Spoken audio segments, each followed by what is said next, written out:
Hi everyone, Letty Vargas here. Welcome to my Transformative Journal Reflection, or my vlog. What I took away from the Banks book was in Chapter 4, Social Class and Educational Equality, the 7th edition. Prior to this class, I did not feel very informed on the separate and combined meaning of equity and equality. Honestly, think I only really knew what equality was, and that was only discovered through my peers. Basically, everybody gets the same thing or the same amount. But now I can understand the importance of the two, especially in the education department. For instance, equality promotes fairness as long as everyone starts from the same place and requires the same kind of help. Equity is giving everyone what they need to be successful while denying any form of racial, gender, religious, or ethnic bias or stereotype, which is highly important in education because not every child comprehends or learns the same as their peers. By keeping equity in mind while preparing your lesson plans, you are actually ensuring that all your students will finish with the same lesson objective in mind. Another thing was the IQ test. IQ testing has always played a major role in education. IQ has been used to explain why some children learn more slowly than others.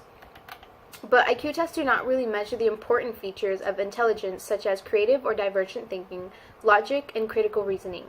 In fact, in the last several decades, emphasis has increasingly been placed on the use of large-scale achievement tests, while paying close attention to whether or not they are discriminatory, biased, racial, or fixed in any sort of way.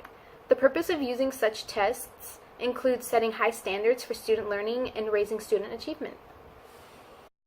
Something I took away from our in-class activities was the lineup activity, where we all stood together and either stepped back, stepped forward, or stayed in our place to express our personal privileges. This opened my eyes not only to my privileges but to those around me and what differences and similarities each of us have, especially being college students. I have always been aware of this huge privilege I have been given, which is the opportunity to be a college student. None of my siblings have pursued a secondary education, and I have known ever since elementary school that I wanted to go to college, one way or another.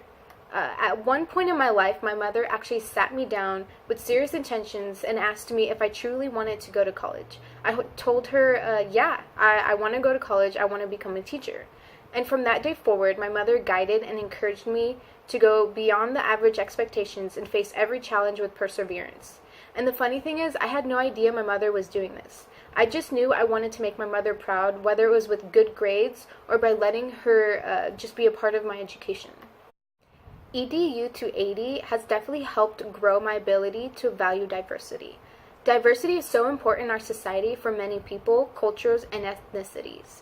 Diversity allows them all to express their beliefs, heritage, their day-to-day lives, and just who they are. It allows them to express their individuality. Diversity is what makes them stick out from the rest. And who are you without your differences and your uniqueness? I have been able to come to terms with all this so clearly because I have been given the tool to expand my understanding of diversity thanks to this class. Originally, I expected this class to cover cultural differences and just introduce me to a variety of cultures and their ways of life and why those customs are so important to them, just like our customs are important to us.